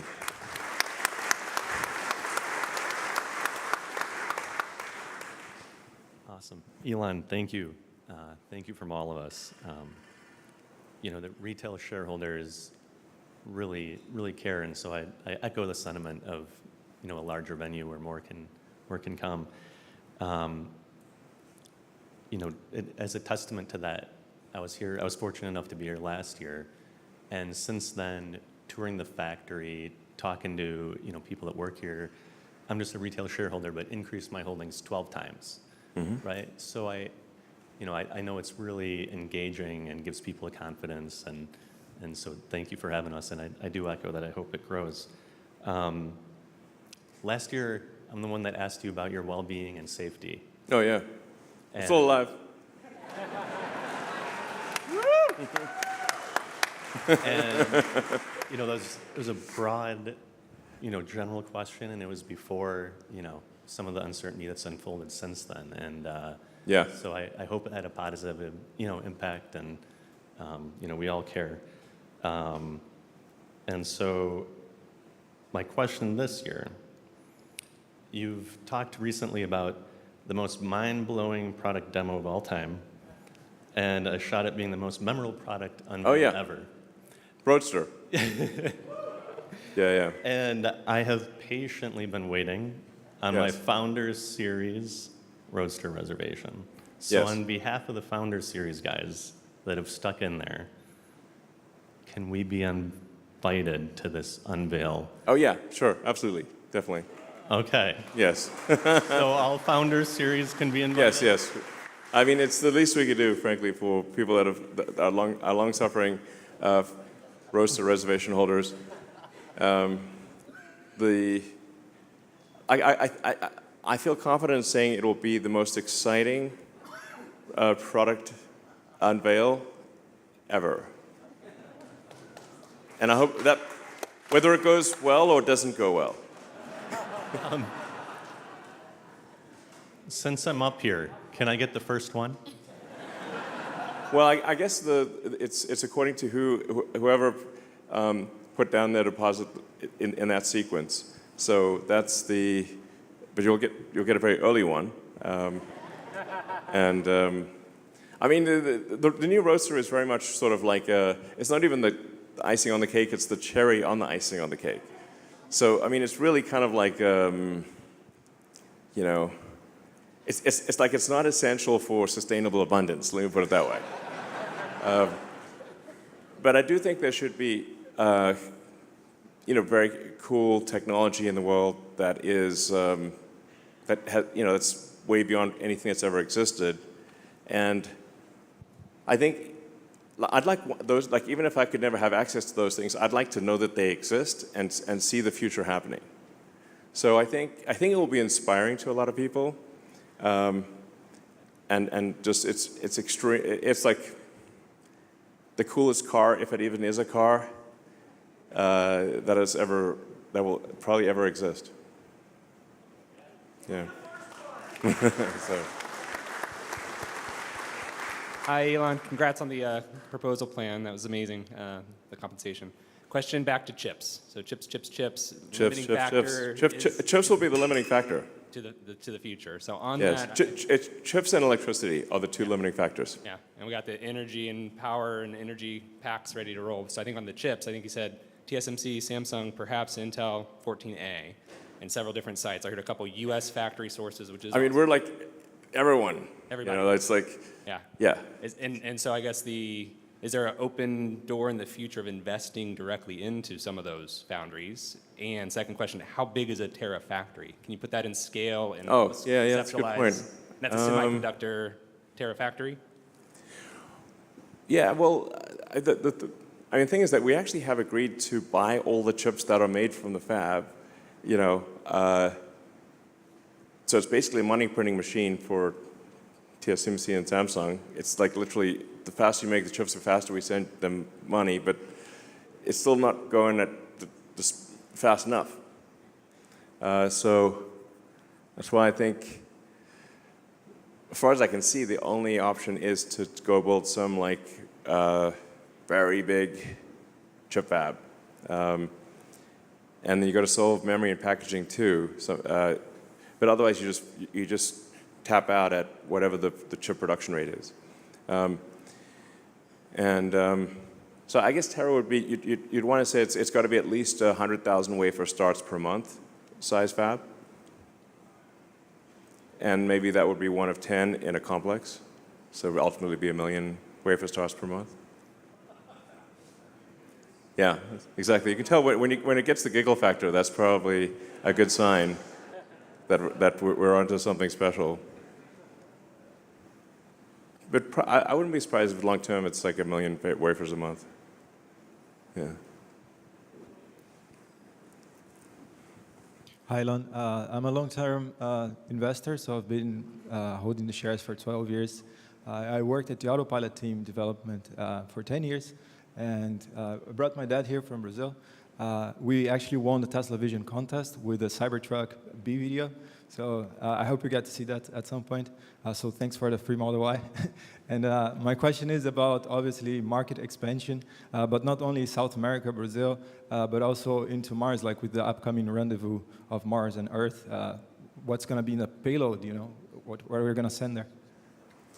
Well, Optimus is going to play a big role. Well, Optimus and I think Tesla vehicles will play a big role on the Moon and Mars. So for a Moon base and a Mars city, Tesla vehicles and Optimus robots are natural fit for building and operating a Moon base and a Mars city. So, sorry? Cybertruck also? Yeah, it's Cybertruck. You will need to drive around in a pressurized vehicle if there's a person inside. But yeah, it'll be something cool. Next level Moon buggy or Mars buggy. So, all right. Hi, Mr. Musk. Gaurav. Been a fan of yours since 2006. I think I saw a piece in Popular Science magazine. It was really cool, and I think I was 15 at the time. Shareholder since 10 years now. It's been really, really rewarding. It's changed my life. So thank you very much to you and Tesla. My question is regarding Tesla's mission for a sustainable future as it pertains to autonomy. I personally fully expect a deflationary period after, unlocked by autonomy, basically, both in moving humans and goods and whatnot. Excluding Optimus even. Yeah. What efforts is Tesla going to focus on to reduce the dollar per mile? Rough math, I think like 30 cents a mile would be really nice. 50 cents is pretty good too. I mean, looking at inflation later on. And then I guess the second part of that, how low does it have to be for people to just stop buying cars, like where it doesn't make economic sense to do that? I expect that to affect economies of scale and then further increase the pricing of vehicles there on out. So what is that node at which inflection happens? Well, in terms of cost per mile, I mean, we do see a path with a lot of work to get below 20 cents a mile in current year dollars. I somewhat agree that things will probably be deflationary as productivity increases, because you can think of money supply as being the ratio of goods and services to what's the growth in goods and services versus the growth in the money supply. That ratio is basically inflation. So if the output of goods and services grows faster than the money supply, then you necessarily have deflation, or vice versa. They try to make it sound complicated, but it's not. I'm not sure that even government overspending can actually. I think government overspending will be lower than the increase in productivity of goods and services, which would imply deflation as you expect. Sorry? What about economies of scale and the impact it has to how you respond as an automotive company when people stop potentially buying cars? Economies of scale? In like auto manufacturing, for instance, it only makes sense if lots of people buy your vehicles. The total number of vehicles will decrease. the sort of vehicle fleet out there is about 2 billion cars. But 2 billion, if you add up all cars and trucks that are not at a scrapyard, I think it's around 2 billion.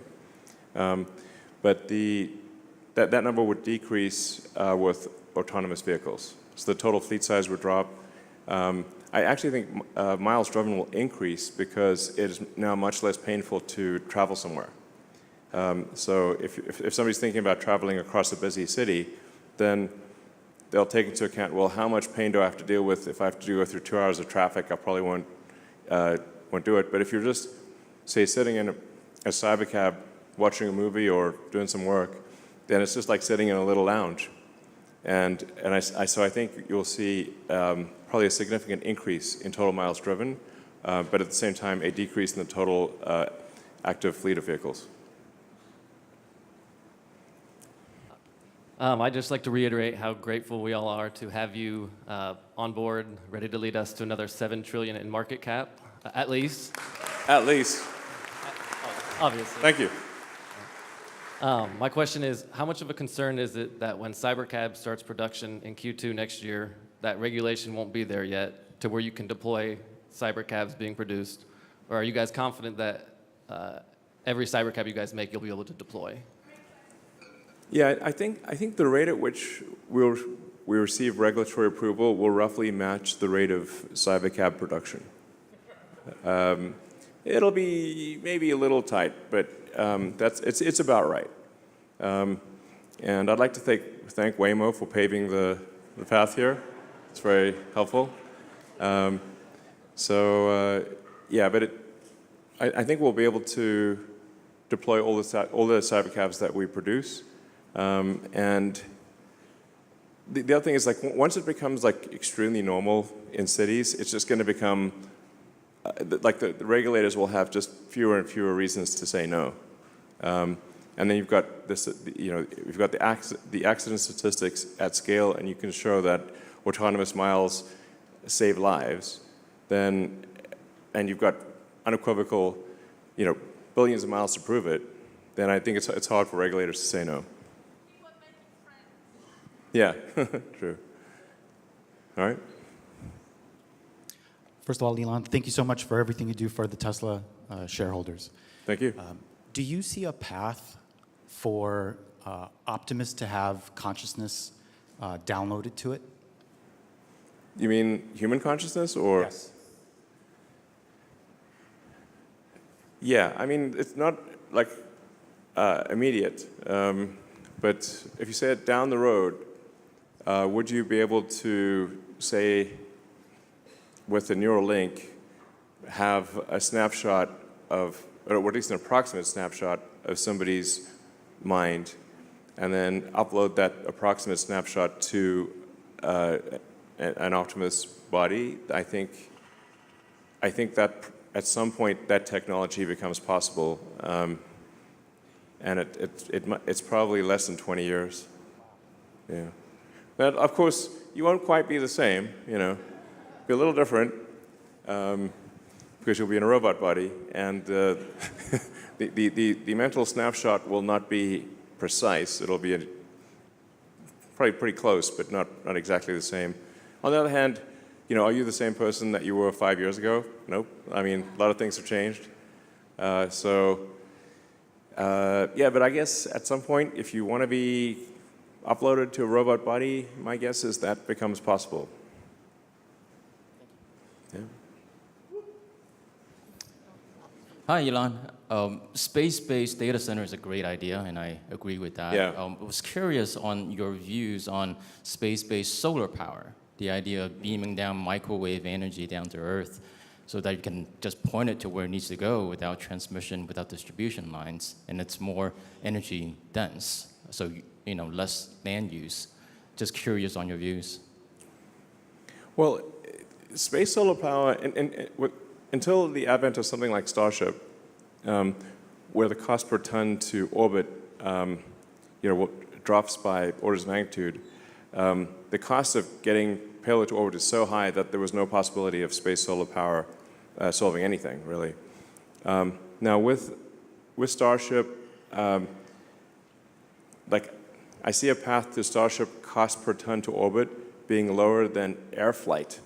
Like if you were to fly, do a long distance air flight with cargo, like say took a 747 from here to, Sydney, Australia or something like that. I think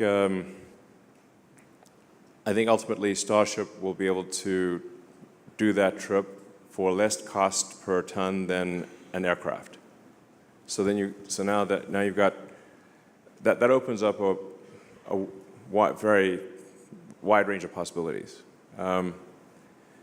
Like the most obvious one, I think, is actually solar-powered AI satellites.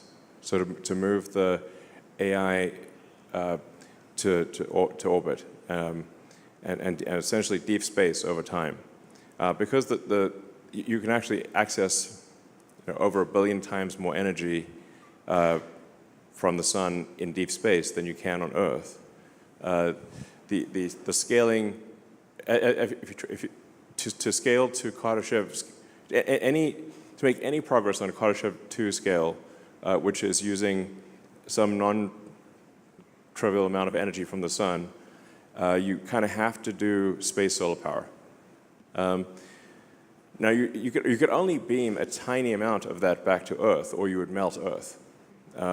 So Earth actually receives a very, very tiny amount of the sun's energy. Earth is a tiny dust mote. When you see like Earth to scale with the sun, we look like a little crumb. So to scale civilization, like I said, to be at all relevant on a Kardashev 2 scale, like to even use 1/1,000,000% of the sun's energy, you really have to use solar power in deep space.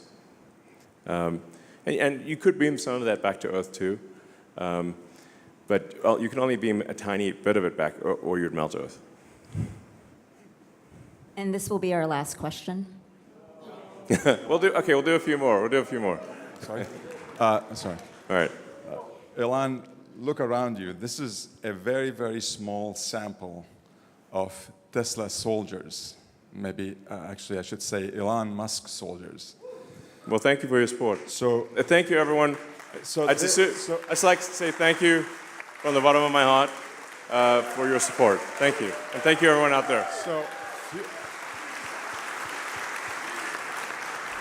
I know for sure a lot of them sold the farm to buy Tesla. And they stuck with Tesla through thick and thin, good days and bad days. Yes. So my question to you is, how do you feel about repeating the success, but in a safer way, where you get qualified Tesla retail investor only to invest in SpaceX, avoiding all these market manipulators, those crooks, and these short sellers? Yeah. It is a tough problem that you highlight. I mean, unfortunately, over time, the parasitic load of being a public company has just grown over time. And so you get all these spurious lawsuits, obviously, and they just make it very difficult to operate effectively as a public company. But I do want to try to figure out some way for Tesla shareholders to participate in SpaceX. That would be very cool.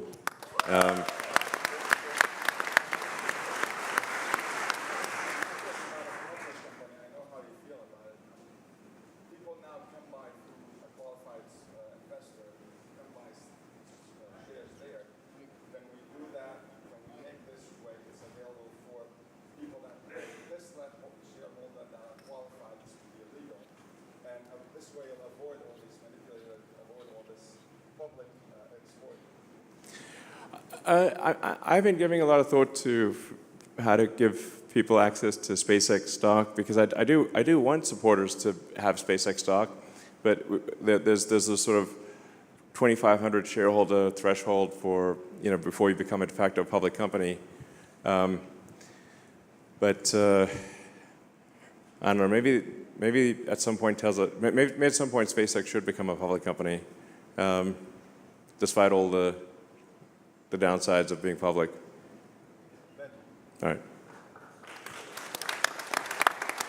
Okay, first of all, thank you very much, Elon. Just an amazing job you're doing, not only for Tesla shareholders, but the humanity in general.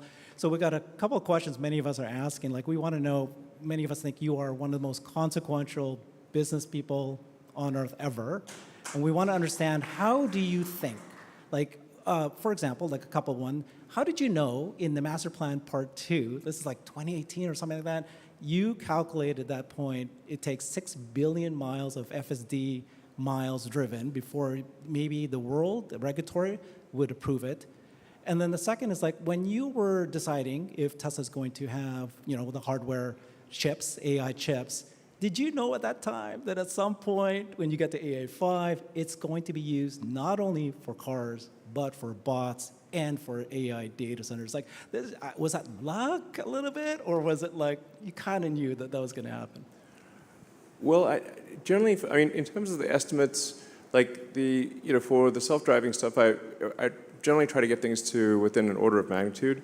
It seemed to me like probably, and this was technically in kilometers, but it would be more closer to 10 billion kilometers, which is roughly 6 billion miles, than it would be to 1 billion. But I thought it would not take 100 billion kilometers. So it was really just in trying to, when you're trying to guess something where there's a lot of uncertainty, just try to get it, get the estimate to the nearest order of magnitude, closest factor of 10, and that's why I said probably around 10 billion kilometers or 6 billion miles, and then the chip, the reason Tesla created a chip team. And it's important to know, like, the vast majority of, like, Tesla is like a dozen startups in one. We've only really done one major acquisition, which is Solar City, and then some very small ones. So almost all of this is organic. So I built the chip team from scratch and the AI team from scratch. It was just because it became a limiting factor. So for hardware 2, we used NVIDIA, but NVIDIA was at that time focused on making really AI server hardware, which obviously was a smart bet. They're currently the most valuable company in the world. And Jensen Huang and his team have done an incredible job at NVIDIA. My hat's off to them. I'm a huge admirer of Jensen and NVIDIA. They've done amazing work, but they didn't want to do a low-cost, power-efficient car computer at the time, AI car computer. So I was like, well, okay, I guess we need to start a chip team to solve that. So then that's when I hired Jim Keller, and we built the chip team, and did AI3, then AI4. And then, to be honest, we made some mistakes there with AI5, but now AI5 is back on track, and we'll have a very rapid cadence to AI6 and so forth. And this is really necessary for the car to with AI4, I think we can get to 200 or 300% better than human safety, maybe 400% better. But with AI5, I think we can do 1,000% better, or maybe even better than that. Than human safety. So at a certain point, actually, it might be too much intelligence for a car. Because I was thinking, what if you get stuck in a car and you have too much intelligence?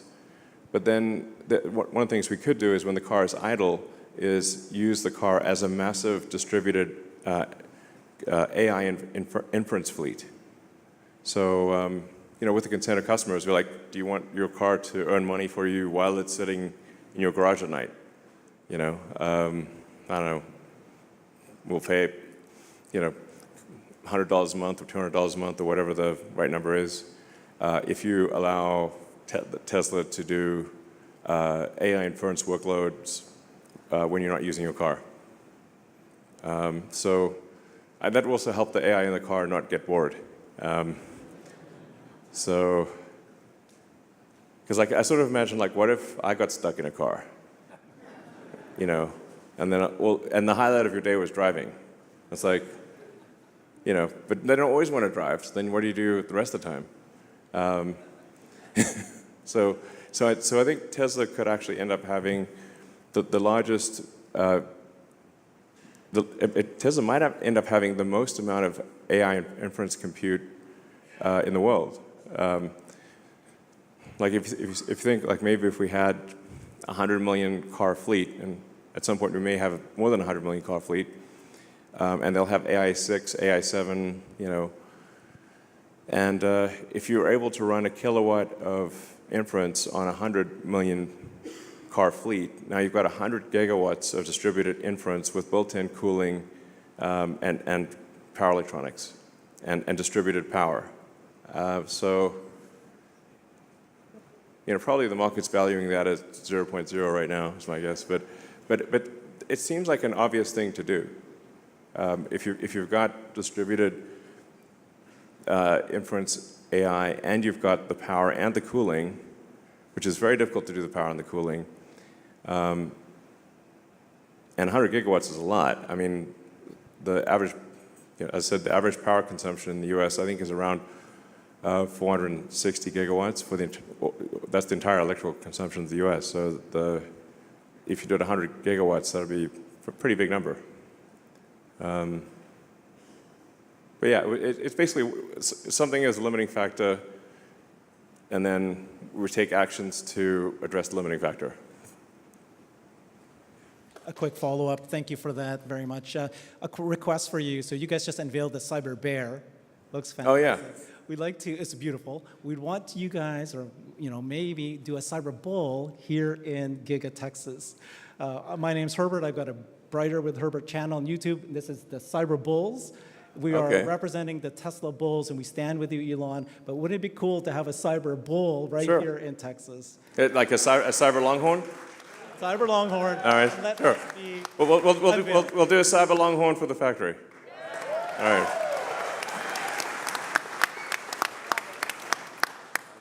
Good afternoon. I'm very excited to ask this question. I've dreamed of giving away a Tesla for a very, very long time.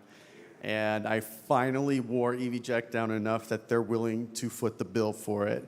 But it turns out to give away a Tesla, I have to have your permission to say we're giving away a Tesla. So it's a simple question. You can just give it away. You don't have to do anything. Tesla doesn't have to do. We're going to go through the normal channels. We'll buy it from a store. All that stuff. You can give away a Tesla. It's totally cool. Yeah. Yeah, but certainly you don't need my permission to give away a car.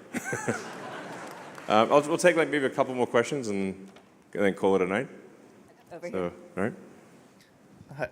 Hi, Elon. My name is Jonathan. You mentioned that the Roadster will have more tech than all the James Bond vehicles combined. Do you think there's any possibility that any of that tech will make it into the current vehicle lineup? No. And to follow up on that, do you have any estimate of production or delivery timelines for the Roadster? I guess, well, so we're aiming for the product unveiled will be of the Roadster 2, which will be very different from what was shown previously. That demo event will be April 1st of next year.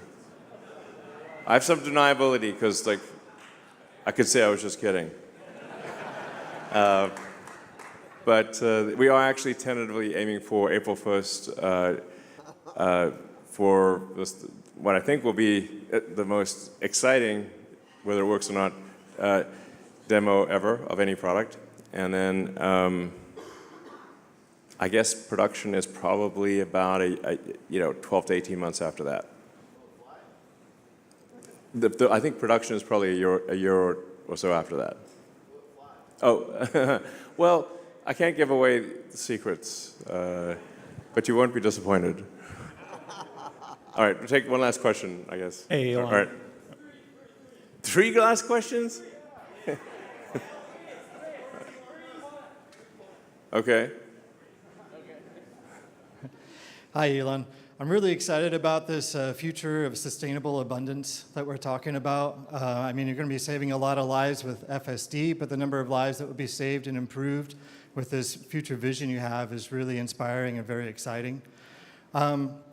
So even today, you've mentioned, though, that in a post-scarcity world, the role of money could diminish or become obsolete. Mm-hmm. Given that much of today's power, including yours, is tied to wealth, do you think achieving this abundance would require powerful people to relinquish their power? And how might we address resistance from those who hold power to make this vision a reality?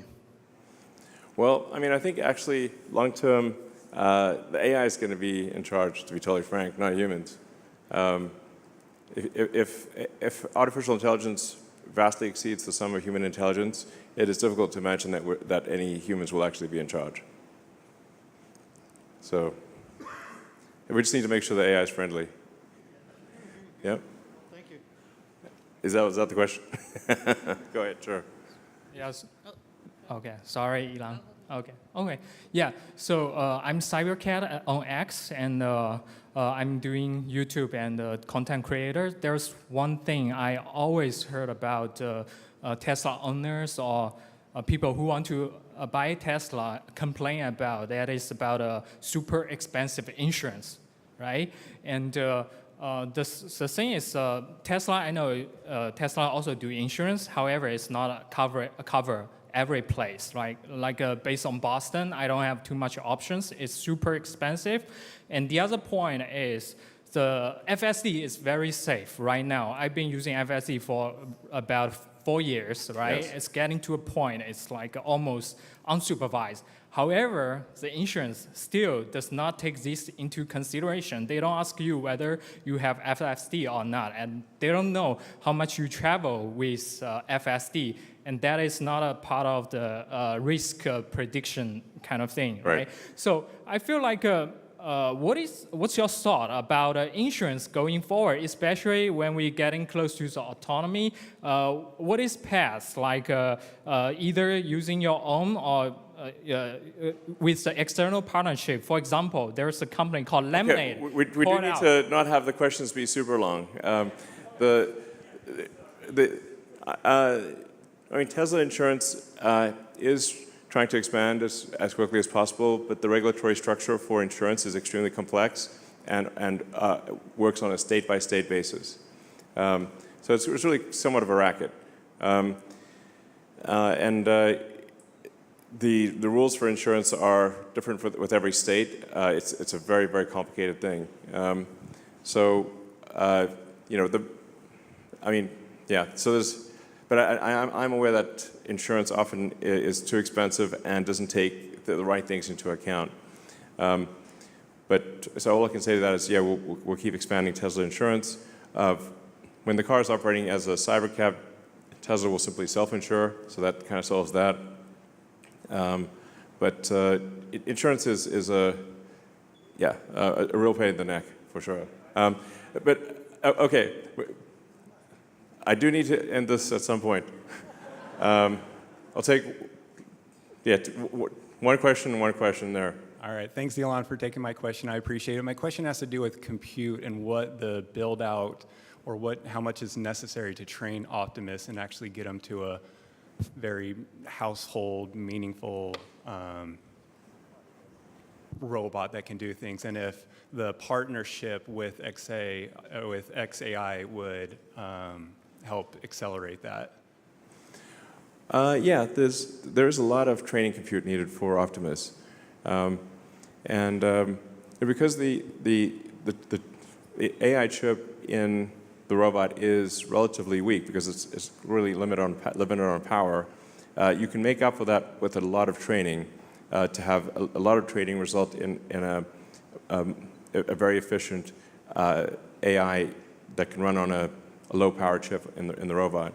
So it is. We will actually have to spend a lot of money on training. Like ultimately it'll be like tens of billions of dollars on training compute. So it's a big number. Would a partnership with XAI help accelerate that? Yeah, I think potentially. Yeah, I think that could yeah, I think there's potential for accelerating that. So, yeah, did the XAI investment thing get approved? Yes. No? Yes? Okay. Okay, whatever. Whenever like it's like Tesla and some other company that I have an interest in, then it's like always quite complicated to do things. It has to go through a lot of hoops to happen. But I do think there's a lot of potential for collaboration with XAI in the future and with SpaceX. So, all right. Okay, this is the last one. Yeah, sorry. Thank you so much. Captain Elon X, I support you. Thank you so much for everything you do. Very simple question. I'm from Israel. I don't represent a lot of people, but people do ask me, and I'm going to ask you. Any chance to have the app in other languages, like Hebrew, for example? Some people struggle with. You mean the app is? The app itself, yeah, just the app, the application. The app is not in Hebrew? No. Oh. And a lot of people don't speak English, so it's okay. weird. Shoot, I thought we had it in all languages. Okay, well definitely the app needs to be in all languages. All right. So, all right.